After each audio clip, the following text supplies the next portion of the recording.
Oi, gente. Tive que reiniciar de novo aí a live com o professor Fabiano Lima.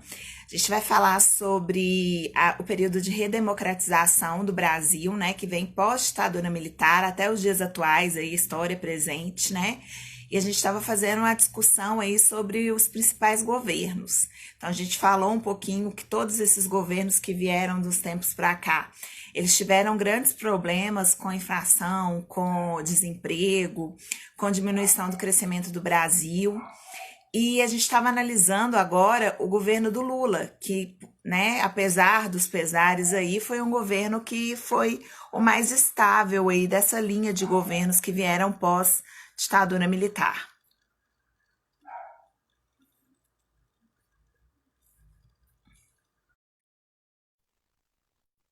Então, estou esperando ele entrar para a gente poder continuar. Voltou, Voltou, né? voltou, agora sim. Esse Instagram é terrível. Mas, Pois é, vamos lá. Eu estava falando da discussão das apostilas aqui de Minas Gerais, né? sim, Que eu não sim. acompanhei esse erro que houve lá, porque é um erro que teve no ensino fundamental e eu trabalho com médio, então eu acompanhei as aulas do ensino médio. Mas tirando Ah, essa sim. questão do erro, né? Talvez se as aulas fossem gravadas, fosse mais fácil, porque errar a gente pode errar, né? Nós estamos sujeitos a isso.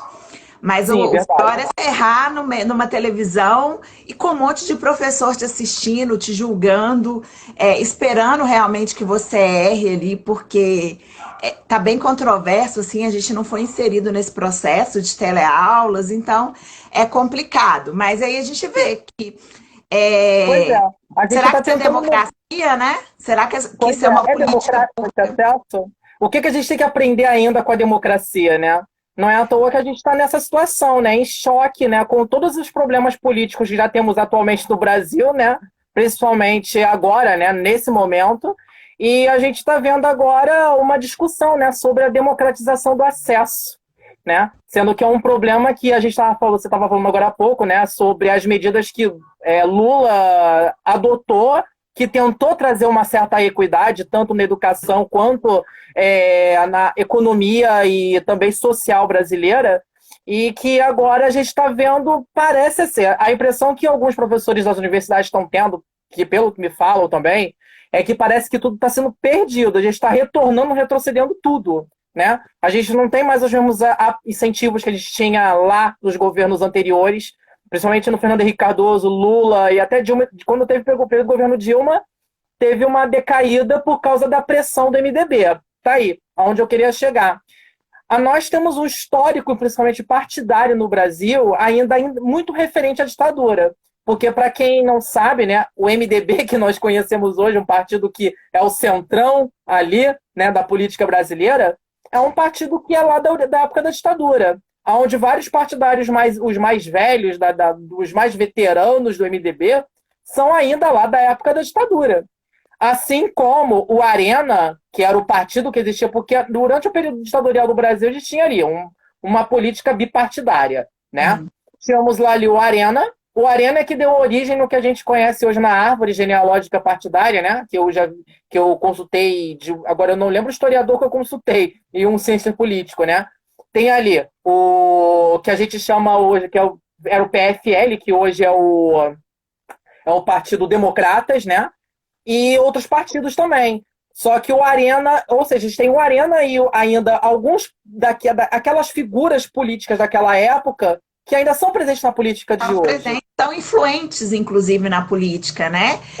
Mais Exatamente. cedo, eu estava assistindo televisão, assim, eu não acompanhei muito bem, mas eu estava vendo o Ciro Gomes falando na CNN. E ele estava Uhum. fazendo uma análise mais ou menos parecida com essa análise que a gente vai fazer aqui. Ele estava falando, né, sobre essa análise dos partidos políticos, sobre a questão desses poderes aí da chamada velha política, né? Se a gente for pensar em política, a nossa política ela não é atual, ela é velha e ela vai continuar sendo.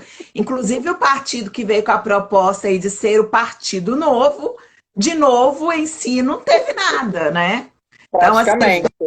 se a gente for, eu estou vivenciando isso aqui como servidora pública E eu não estou vendo nada novo, pelo contrário, é igual você falou, a impressão é que estamos retrocedendo. Estamos voltando num tempo onde as desigualdades, elas eram ainda mais gritantes, né? Então a desigualdade social, ela vem crescendo muito. Eu acredito que depois dessa pandemia vai ficar muito mais aparente essa questão da desigualdade, né? Uma das desigualdades que eu acho que, assim, isso aí é uma expectativa que eu tô tendo. Sim. Isso na área de educação, né? Pelas reuniões que a gente vem tendo dentro da alguns cientistas políticos da educação debatem aqui. A gente tem uma expectativa do ano que vem, se houver uma avaliação do PISA ou uma nova avaliação brasileira, uma avaliação do SAEB ou Prova Brasil, a gente vai ter dados, e principalmente algumas avaliações estaduais, de que com certeza deve aumentar a quantidade de alunos que desistiram da escola por um ano, e também a quantidade de alunos repetentes também. Porque há alguns relatos de alguns colegas nossos, né, de outras redes, de outros estados, e principalmente aqui do Rio de Janeiro, que a evasão, mesmo iniciando as aulas online, a evasão é muito grande. Turma de 40 alunos, tem 10 alunos assistindo aula online ou participando de alguma coisa. Ou seja, eu acho que um dos grandes problemas que a gente vai ter no pós-pandemia vai ser isso. Tentar solucionar a questão dos alunos que vão repetir de ano, provavelmente, e aqueles que vão abandonar a escola e só vão voltar ano que vem. E como fazer esses alunos voltarem? E a gente sabe que um dos problemas maiores no Brasil, principalmente no que tange ao ensino médio, ainda é esse problema, né, da evasão escolar, né? Então a gente fica nessa preocupação, né, ver como vai ficar tudo ano que vem, mas assim, eu prefiro ver os dados e ver como vai acontecer. Pode ser que a minha expectativa pode ser derrubada, até pode, mas como a de outros teóricos também das ciências educacionais. Mas a gente aguarda para ver. Mas, amor, entrar lá? Oi, Vamos entrar lá, né? travou, Então, a gente está falando aqui, né, justamente sobre a democracia. E tudo isso que a gente está falando aqui é só para a gente questionar o quanto ainda o Brasil, apesar da gente ter uma Constituição desde 88, democrática, republicana, federativa, ainda muita coisa ainda não, vamos dizer assim, não foi tão praticada. Porque a gente não tem ainda. A gente tem 32 anos de Constituição e, mesmo assim, ela ainda, vamos dizer assim, nem tudo que está ali ainda foi posto em prática, porque ainda precisa fazer projetos, aprovações, né? Os teóricos do direito debatem muito isso ainda sobre os projetos que ainda não foram totalmente acertados da Constituição, né? Mas, enfim, tudo isso acontece, né, a abertura democrática, por quê? Vamos sair da ditadura. Na época da ditadura militar, a gente vai ter uma crise econômica, né? Que vai ser por causa de empréstimos de governos passados no FMI. JK constrói Brasília. Aí decide parar de pagar o FMI. Daqui a pouco aí vem Jânio Quadros, enfim, e a dívida que vem acumulando desde a época do Império é uma dívida que a gente vai pagando e acumulando. Voltou? oh, voltou. Sua É uma internet dívida. está oscilando um pouco. Pois é, normal, tranquilo. Há uma dívida que vai só indo e voltando, né? Ou seja, vai pagando e vai aumentando. Isso desde a época do Império. Desde a época da vida da família real para cá, o empréstimo com a Inglaterra, os empréstimos foram depois dos anos 50, 60, com a criação do FMI, do Fundo Monetário Internacional. Então, essa dívida brasileira vai lá para dentro do FMI. Né? Então, Vai a gente virando tem uma essa bola de neve aí, né? vai virando uma bola de neve e a ditadura não consegue dar conta da dívida externa. Chega a trocar de moeda, inclusive, 2 vezes, porque a inflação aumenta muito, lança um plano econômico louquíssimo, que é o chamado, que é o que eles condecoram tanto do milagre econômico, né? Mas de milagre foi só um movimento na economia para quem era mais rico, né? Vamos dizer assim, as grandes empreiteiras, né, as imobiliárias que se mobilizaram na época, né? Mas uma coisa que desceu rapidamente e não estavam tendo controle. Outra coisa que aconteceu também foi a divulgação em larga escala na mídia do mistério sobre a morte do jornalista Vladimir Herzog, né? Que vai fazer com que o retrato aquela coisa, as desconfianças que tinham naquela época, que a ditadura que alguns militares estavam, vamos dizer assim, matando pessoas e torturando pessoas, vão começar a vir tona na mídia. Então, isso tudo vai se somar aos movimentos, porque muita gente pensa que os movimentos, né, quando veio o AI-5, as manifestações acabaram, não, elas continuaram, mas não da mesma forma que foi lá, no caso, a manifestação dos 100 mil, lá em 64, 65, por aí, né? Ou seja, a gente vai ter manifestações ainda rolando, só que cada vez mais com um caráter do que a gente vai depois conhecer como as diretas já. Então, essas verdades vão surgindo, a economia na ditadura não vai ser solucionada, então vai haver uma pressão interna dos próprios militares, os militares vão se dividir, né? Vai ter uma pressão interna sobre a abertura democrática. Então, vai ser aí nessa época que vão discutir os pacotes de abril, chamados pacotes de abril, lá em Geisel, né? Esses pacotes de abril, eles era um conjunto de medidas autoritárias, porque a Constituição de 67 previa que poderia haver abertura democrática para eleições, né, em segundo turno. Oi? Lenta, gradual e segura. Lenta e gradual, né? Ou seja, havia esse debate sobre abrir para a democracia. Só que aí vem Geisel e o grupo dele e bloqueia. E esses pacotes de abril são justamente para poder, tudo bem, vai ter eleições, mas vão ser eleições indiretas, né? E eu assim, pelo que eu também vi também entre os anos 70 e 80, houve algumas manifestações onde grupos tentaram tomar a Câmara dos Deputados em Brasília e parece que houve um estardalhaço, eles apanharam dos policiais que estavam cuidando da Câmara na época, ou seja, vai ser um clima muito tenso ainda nessa época, apesar também da censura, de tudo que estava acontecendo na imprensa, e também da própria política estar fechada, e, enfim, vai ser nesse momento que vai começar a surgir os movimentos que a gente vai conhecer depois como diretas já. Pelo que a Marilena Chaui, que é uma filósofa, ela vai ser convidada para uma reunião dos 30 anos, né, de um grupo de estudos sobre ciências humanas. Ela vai falar que esse pacote de abril surgiu numa distensão, né, que ela para ela ser lenta e segura, ou seja, para poder abrir para a democracia, tinha que negociar muito com aqueles militares que eram muito fechados, que não eram a favor de abrir democraticamente. A linha dura, né, que eles chamam. A famosa exatamente. Linha dura, né? Então, o tempo todo vão haver essas negociações e o pacote de abril vai surgir com isso. É uma negociação, eleições indiretas, né? E a gente vai ter aí o problema da inflação, como eu falei, a inflação que a ditadura não vai resolver. Castelo Branco vai tentar mudar 2 vezes de moeda, inclusive para tentar contornar a inflação, que é o Cruzeiro e o Cruzado Novo.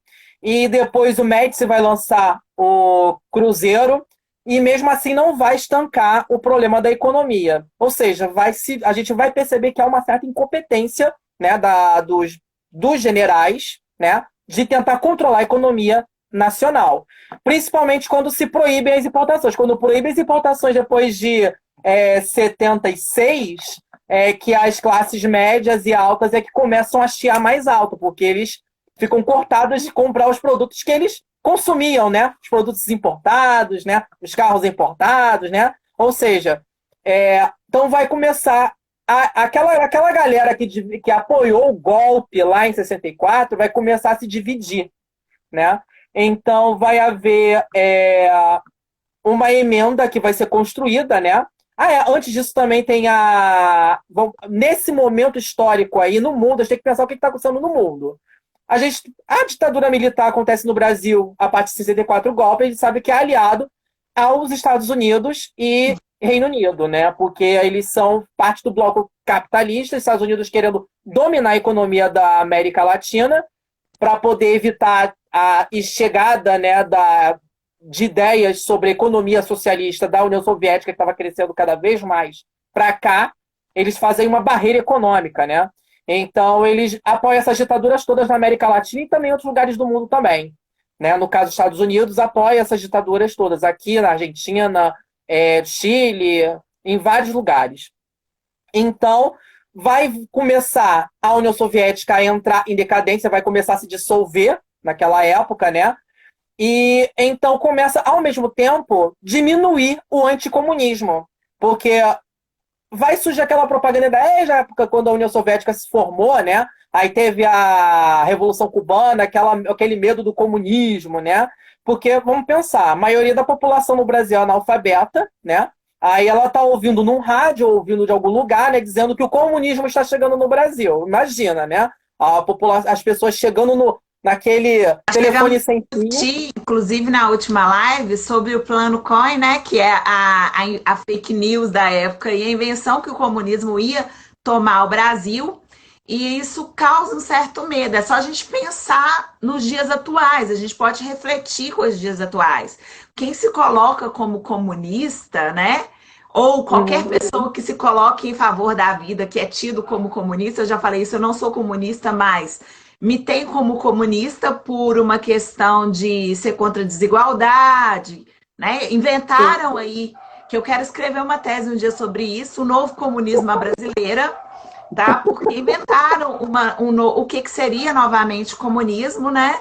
Então, esse medo comunista, ele guia o mundo durante a Guerra Fria e pós-Guerra Fria, né? Quando você fala assim que começa a diminuir o anticomunismo, eu acho que diminui por um período. Realmente, Sim. se a gente for pensar, e ele vai crescer de novo a partir de 2014.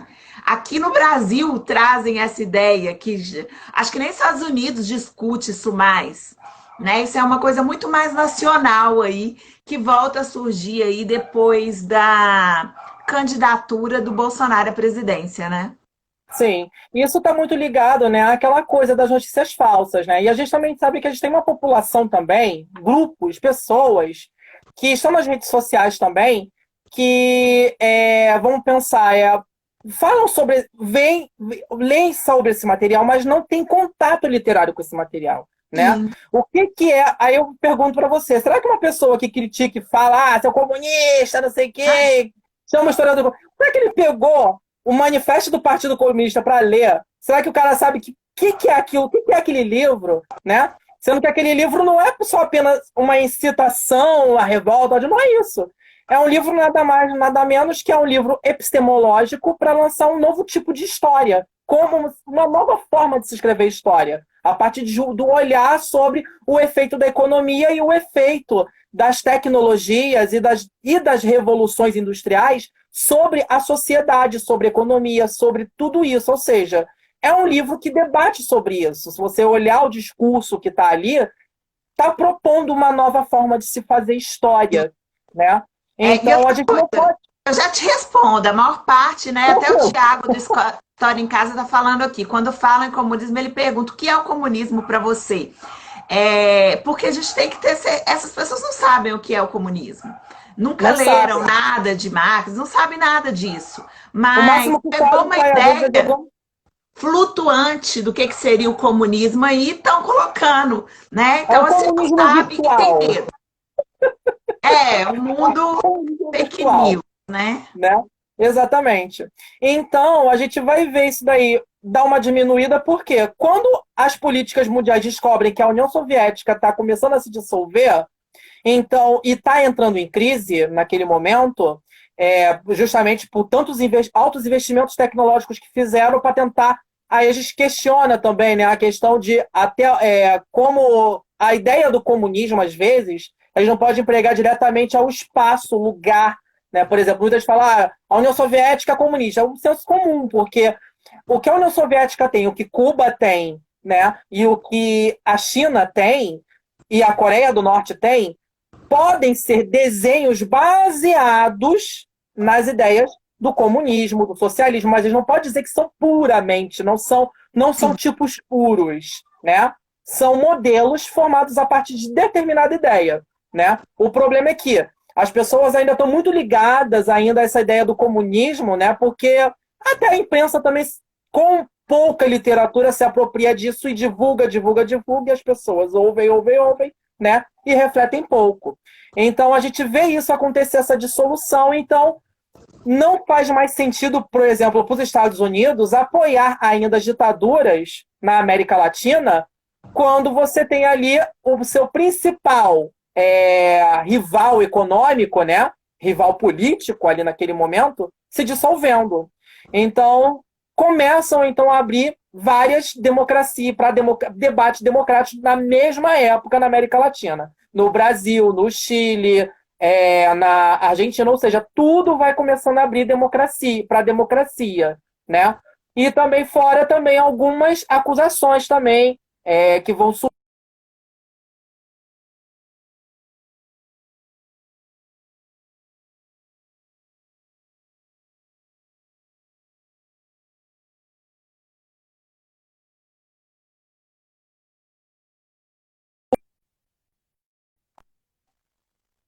Tá aí?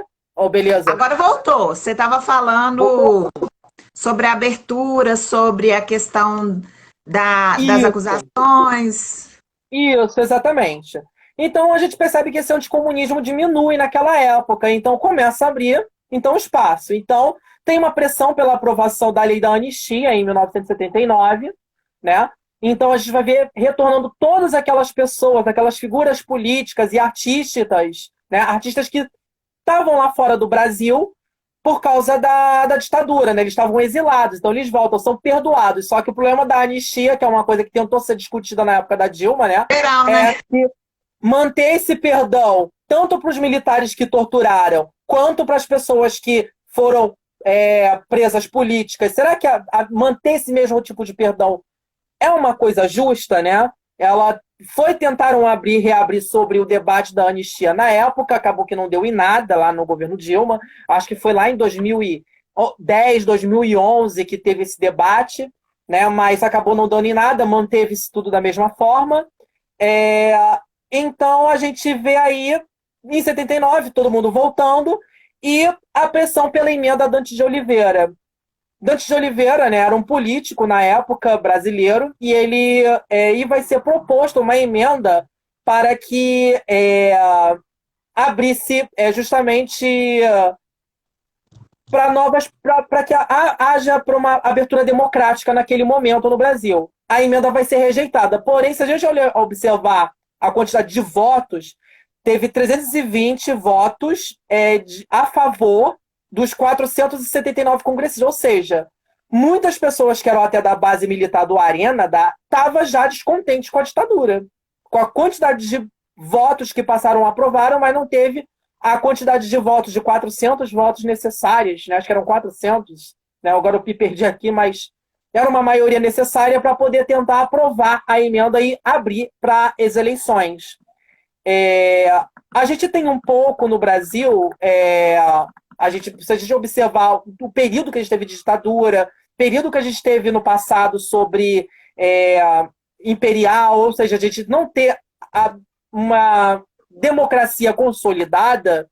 Eu gosto de uma citação que é do professor Marco Aurélio Nogueira, né?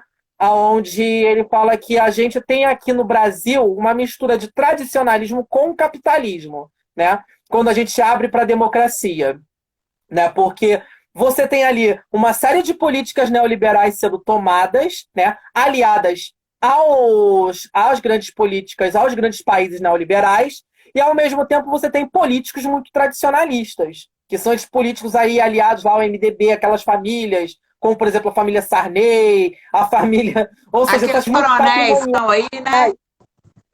Exatamente. Aéreos Ou seja, da a gente tem vida, CMs. isso, ou seja, eles têm políticos ainda patrimoniais, aqueles que a gente vê que é da política patrimonialista, né? Que Max Weber, aí não querendo ser anacrônico, mas dando um exemplo, Max Weber, ele vai no Economia e Sociedade, ele descreve, né, o tipo ideal de um Estado que é republicano e democrático, né? E ele descreve lá, né, que existe o poder, né, que é o tradicional. Quando um Estado ele é muito mais ligado ao poder tradicional, ele deixa de ser republicano, ele deixa de ser democrático. Né? Ou seja, a gente tem que pensar que na construção de um Estado republicano, democrático, a gente tem que se livrar aos poucos dessa linha tradicional. Porque o que é o tradicionalismo? É você estar ligado aquela ideia de pai e filho, de família, ter um poder de familiar ali, né, que é aquela coisa da monarquia, né, lá, né, enfim. Ou seja, daquela ideia patriarcalista. Ou seja, a gente ainda está tentando se desfazer disso na política atual, né? Conservadorismo, né? Tem um Isso, exatamente. conservadorismo ali, aquele setor que é a elite branca e que ela não quer dividir nada com ninguém, e é essa elite que está querendo continuar no poder. Então, a gente tem essa questão realmente da tradicional família brasileira, né? Os tradicionais Exatamente. aí. Exatamente. Então, então o que que acontece? A gente tem esses movimentos todos acontecendo e a gente vê aí a aprovação das eleições indiretas acontecendo, né? Que vão surgir as eleições indiretas, né? Que vão eleger Tancredo Neves, né? Que não vai aguentar, né? Porque ele já estava bem velhinho, ele já está participando da política há muitos anos, né? E José Sarney, que é seu vice, vai assumir com todos os problemas que a ditadura teve, né, naquele momento, né? Por exemplo, a gente estava ali com uma inflação muito alta e um dos objetivos que José Sarney vai carregar nas costas vai de tentar diminuir a inflação no Brasil. Como? Lançando planos econômicos, né? Entre os planos econômicos, a gente vai ver o plano cruzado, tá? Bom, aí quando a gente fala, bom, o que vai ser importante para cair no Enem nesse período? Bom, gente, planos econômicos, saber quais são os planos econômicos adotados durante a redemocratização são o que eu vi geralmente que cai em questões de vestibulares e também no Enem. Outra coisa também a aprovação da Constituição, tá? De 1978. Por quê, gente? Para você abrir para uma democracia aos poucos, você também vai dar abertura também para uma constituinte, certo? Ou seja, você tem que formar um novo Estado, tá? Ou seja, quando você tem uma nova Constituição, você tem uma nova formação de um novo Estado. Então você tem aí propostas para a nova formação de um Estado brasileiro, que vai ser o que vai ser aprovado na Constituição de 88, né? E a partir da Constituição, a gente vai ver debates sobre. Calma aí que eu vou pegar aqui. É, no caso, a possibilidade, por exemplo, algumas coisas vão ser colocadas do voto obrigatório de 18 a 70 anos, né? Liberdade sindical, ou seja, os sindicatos que eram ligados na época da ditadura no caso, ao controle dos ditadores, né, dos generais, vai passar a ser agora autônomo. Os sindicatos passam a ser autônomos. Ou seja, com a Constituição a gente vê isso se modificando. Você vê o Estado que era centralizado começa a se descentralizar, né? Principalmente a educação, os projetos educacionais começam a ser dados também para os municípios e estados também formarem suas políticas próprias educacionais, dá indício disso na Constituição, né? Mas a gente tem que debater também que, por exemplo, algumas coisas podem ser perguntadas no Enem, que eu já vi em alguns... quem foi que participou desses grupos, né? Que debateram a Constituição. Um dos mais famosos, que eu acho que está sempre em voga sendo debatidos, né? Principalmente recente com os debates sobre a participação da mulher na política, né? O aumento da participação das mulheres na política, né? Sobre o lobby do batom, né? Quem foi o lobby do batom? Uma delas, ela agora está sendo pré-candidata agora à prefeitura aqui do Rio de Janeiro, né? Que é a Benedita da Silva. E foi um grupo de mulheres, né? Que participaram da construção da Constituição brasileira naquela época, né? Uma delas é até uma atriz, que é esqueci o nome dela agora, não, Tem esqueci o Beth nome dela agora. Lar, Beth Faria. Não. Eu esqueci o nome dela agora, mas enfim, ela participou de uma atriz dela, ela também era deputada na época política também. Não é Regina Ela Duarte? chegou. Não, Regina Duarte não, eu esqueci o nome dela agora. E Não, a ela Regina Duarte é só para não perder a piadinha, né? Mas tudo bem. tranquilo, né? A gente tem em períodos políticos, né, as atrizes, né, com intenções, né, naqueles sentidos ali, né? A gente tem a atual, político atual, né, com pessoas ali se envolvendo com intenções políticas que naquela época até que não tinham, né? Ela até agora eu não esqueci o nome dela, né? Mas enfim, ela participou ativamente da construção da parte da Constituição, né?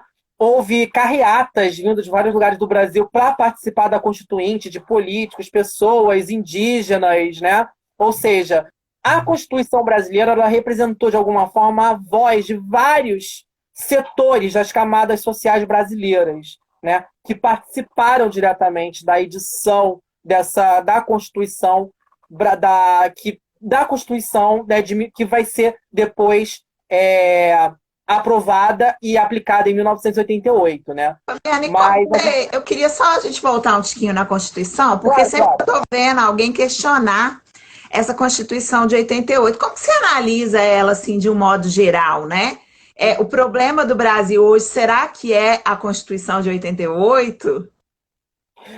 O que eu acredito não é nem a Constituição o problema, mas sim a ligação que vários políticos ainda têm com o tradicional, né? A gente tem ainda perfis políticos tradicionalistas. Se a gente for perceber sobre a Constituição, como muitas das leis delas ainda não foram totalmente aplicadas, inclusive, né? Não foram nem debatidas, né?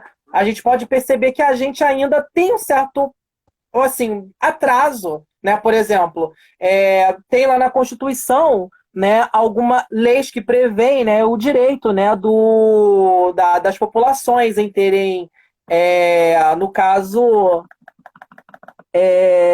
direito à moradia, por exemplo. Né? E a gente ainda está longe disso, né? Tem programas sociais que só surgiram recentes para isso, né? Ou seja, se a gente for observar qual é o problema? O problema não é a Constituição, mas sim o que os teóricos políticos falam? É a vontade política. Tem um debate, tem um livro que é do Janine Ribeiro, do Renato Janine Ribeiro com o Mário Sérgio Cortella. Eu estava com ele aqui agora há pouco, deixa eu pegar aqui. Esse daqui. Opa, os livros estão caindo aqui na minha casa. Enfim, esse livro aqui, né? Que é do Janine Ribeiro com o Mário Sérgio Cortella. Até o título do livro, o Janine Ribeiro, para quem não conhece, ele foi ministro da Educação, agora no governo Dilma, né? Ele é professor também, universitário. E o Mário Sérgio Cortella, que também é um filósofo, né? Nesse livrinho aqui, é um livro pequeno, né? Política para não ser idiota, né? Um título bem... Precisando, né? inclusive, né? Exatamente. A gente acredita que esse título também seja uma resposta, né, aquele que se diz filósofo, né? Que eu esqueci o nome dele, é o astrólogo, né? Que ele É o o Olavo, como que o chama? Olavo, né? O Olavo de Carvalho, né? Isso. Mas é meio que uma.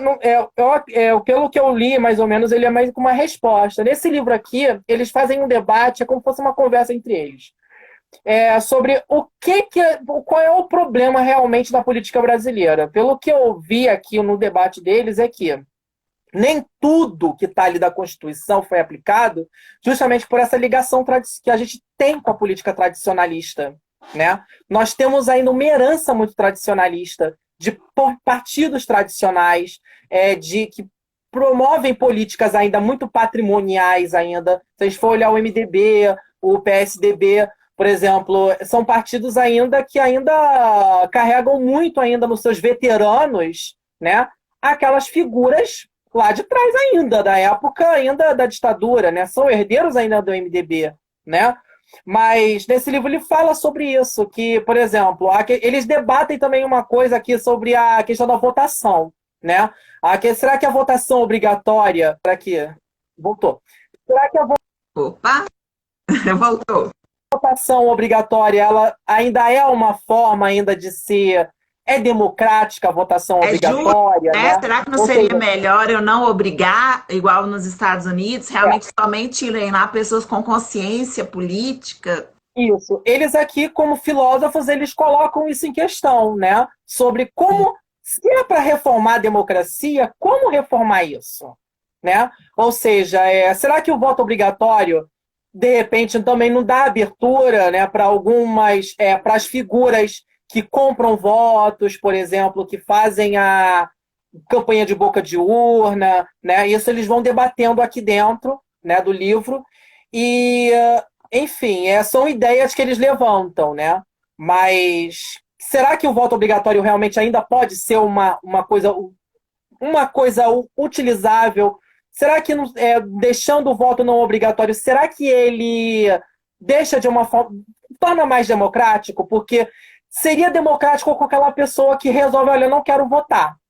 Apesar de Sim. que é possível você não votar, mas tem que pagar, né, a multa, a cédula, mas tirando essa obrigatoriedade, né, também vai estar dando, de certa forma, democracia para essas pessoas. Mas esse é um debate filosófico que eles levantam ali, né, ideias, né, assim, não quer dizer que a gente tenha que concordar com tudo, né, mas por eles Sim. serem pessoas bem presentes na política, eu recomendo até esse livro justamente para debater, para a gente ganhar algumas ideias sobre isso, né?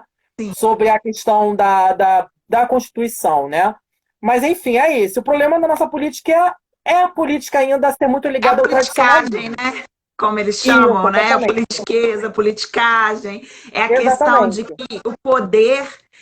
Existem vários filósofos que já diziam, né? O poder ele é uma força diferente. Ele é um negócio que Exatamente. toma o ser humano e torna tudo gira em torno do poder, né? Então Sim. começa ali.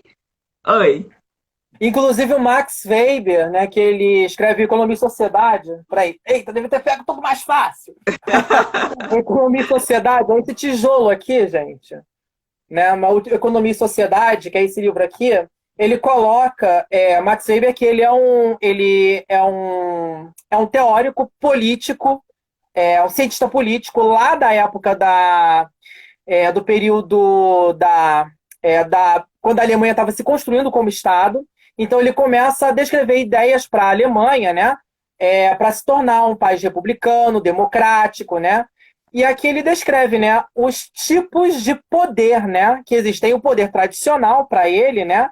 Tem o poder, no caso, é, tem vários, tem formado tipologias aqui, porque eu não separei no livro para ver agora. Mas o poder tradicional é aquele que ainda está muito ligado ainda na política atual, por sermos novos ainda. A gente Uhum. acabou de sair de uma ditadura, a gente fala 32 anos, isso foi muito recente, né? E fora de que pouco tempo que a gente teve de república democrática, né? Ainda pouco para se debater e para discutir o que é a nossa política brasileira, né?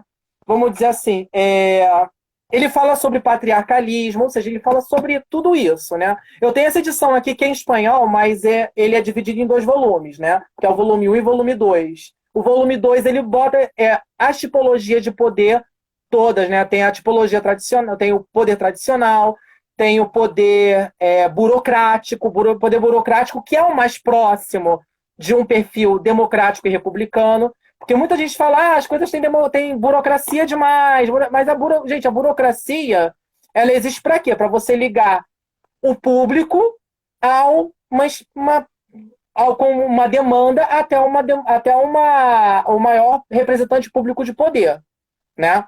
Então, quando você tem uma falha ali, né, uma fuga, por exemplo, se você manda um papel aqui e não chega até aqui, não tem burocracia praticamente, né? Você tirar a burocracia é você tirar essa ligação que tem do público, dos burocratas até o burocrata de alto escalão, que é o governante, né? Ou seja, muita gente fala, porque o problema é burocracia no Brasil. Gente, não é burocracia. O problema é a falta de burocracia que existe no Brasil, né? Porque se houvesse burocracia de verdade, se você botasse um processo aqui, ele chegava aqui e era atendido na hora. Ou assim, era atendido, O lido e processo chegava aqui seria, né? Ia ser uma coisa mais linear, que você quer dizer, né? linear, né? Porém, como todo Estado republicano e democrático, o Brasil, na Constituição de 88, ele se coloca dessa forma, né? Como um Estado burocrático também, né? Aliás, se a gente for observar até a cadeia de poderes que nós temos, ela é uma cadeia burocrática. Você tem ali o povo que elege, né? Os deputados, no caso, os prefeitos, vereadores, governadores e o presidente.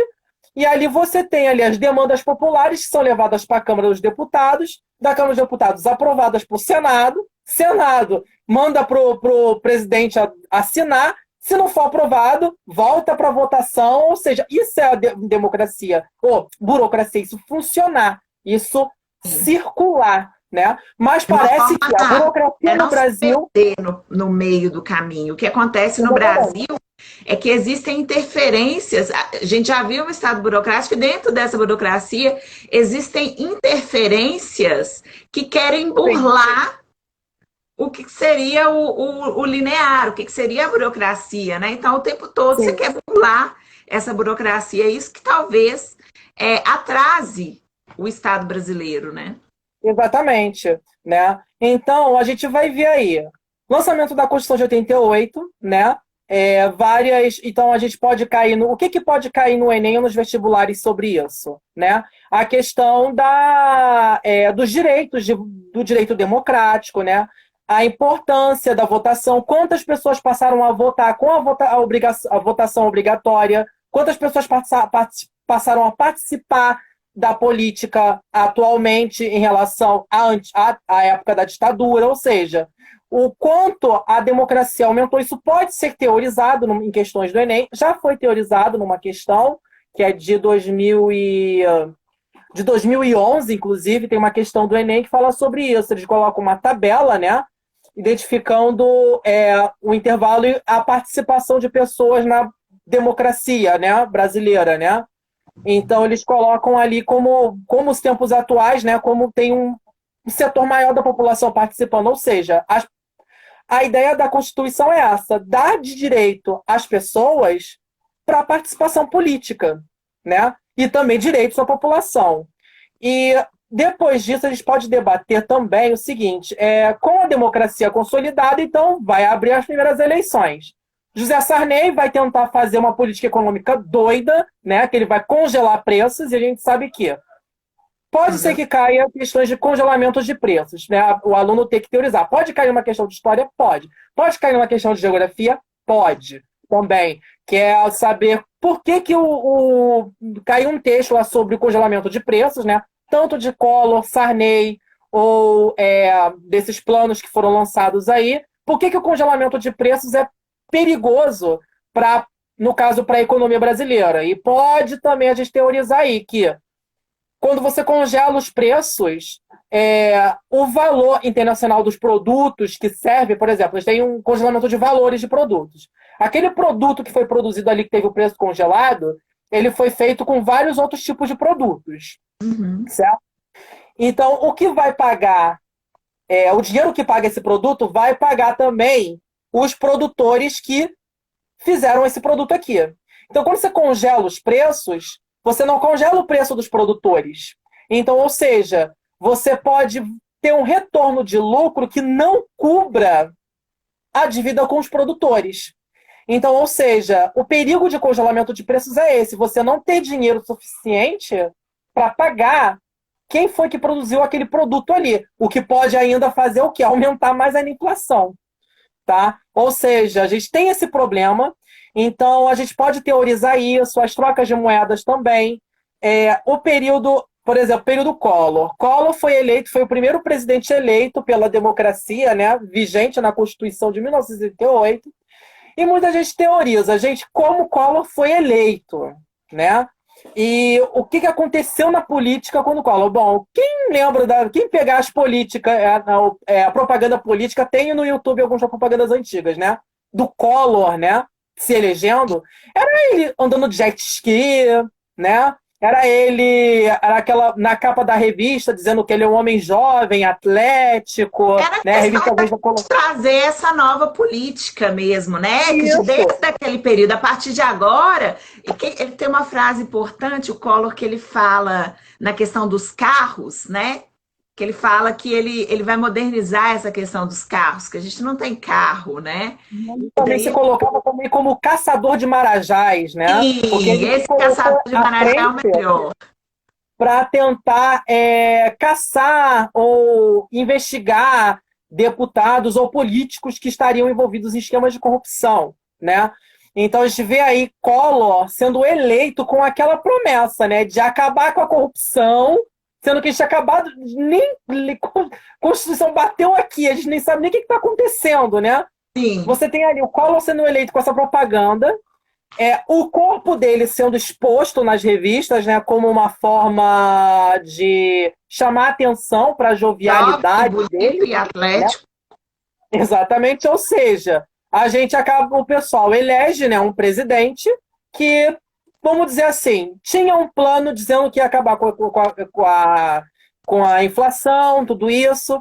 Aí ele coloca a Zélia Cardoso de Mello, ex-esposa de Chico Anísio, né, como ministra da Economia. Aí anuncia aquele plano maravilhoso. Vamos fazer o seguinte: nós vamos fazer um empréstimo durante um tempo das cadernetas de poupança acima de 50 mil cruzados novos, e nós vamos devolver num prazo máximo de meses. Esse dinheiro vai ser para cobrir a dívida externa. O que acontece com esse dinheiro? O dinheiro nunca mais aparece nas cadernetas de poupança.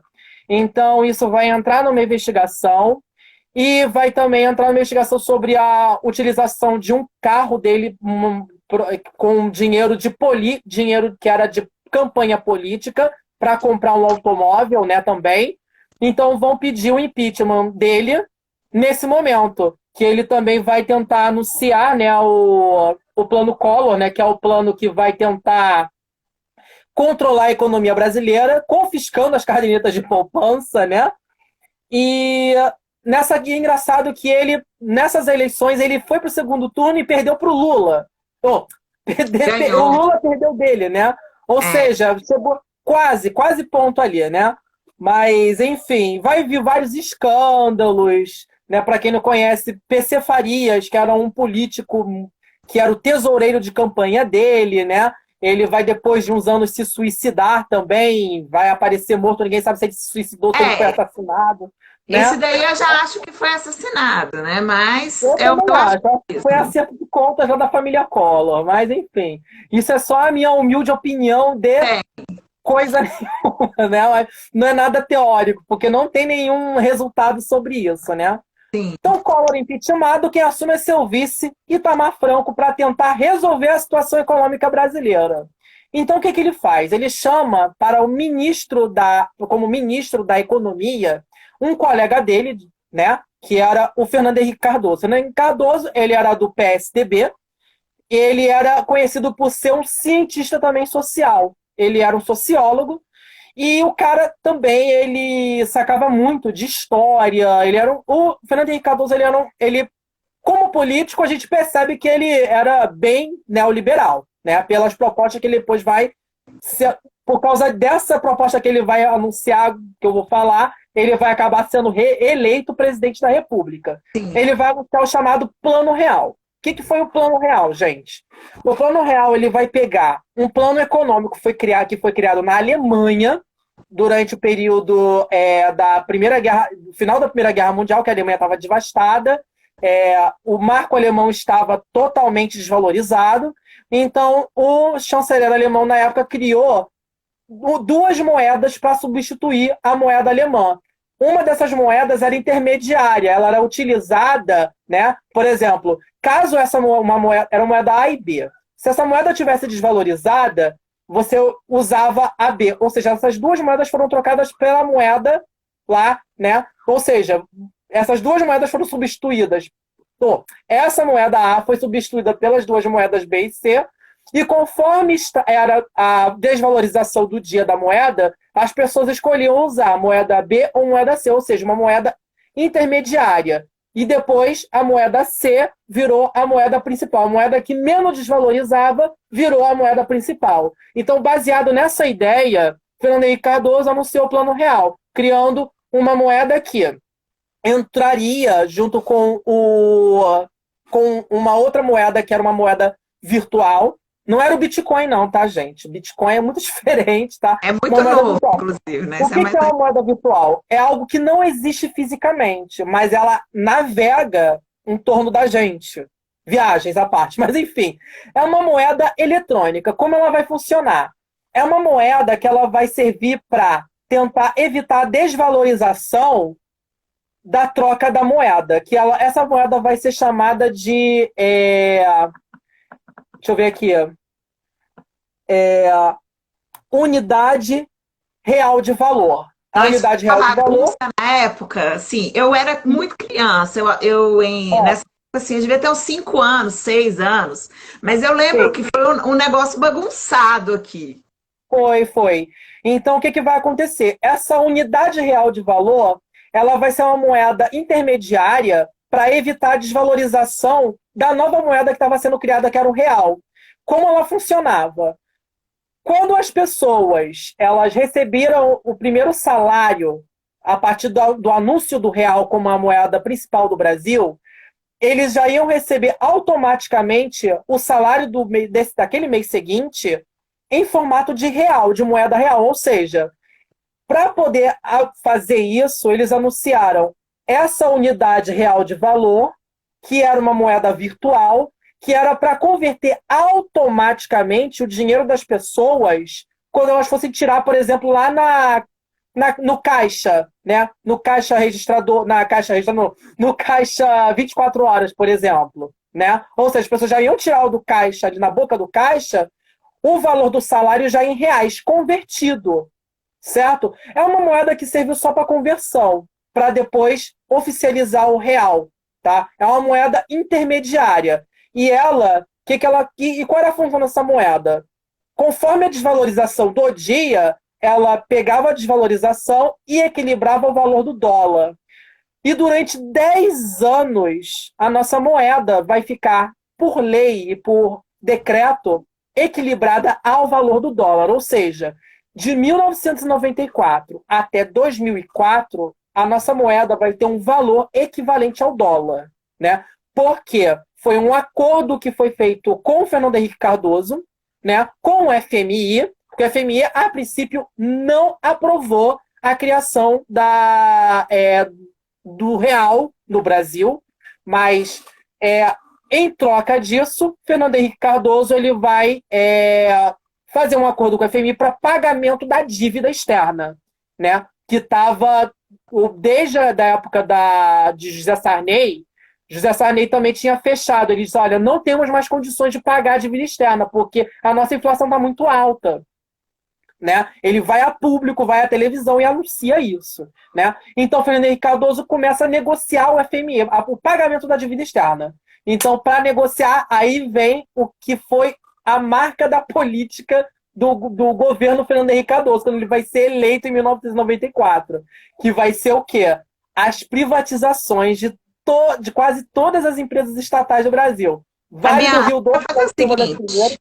te Oi. cortar para a gente poder salvar a live, porque senão cai na nossa cara, e a gente volta para falar do governo do Fernando Henrique Cardoso. Você tem um tempinho aí para a gente finalizar essa parte? Tenho Então sim. tá. Tá bom. Então Beleza. a gente faz isso. Eu Então, salvo a live e te chamo de novo.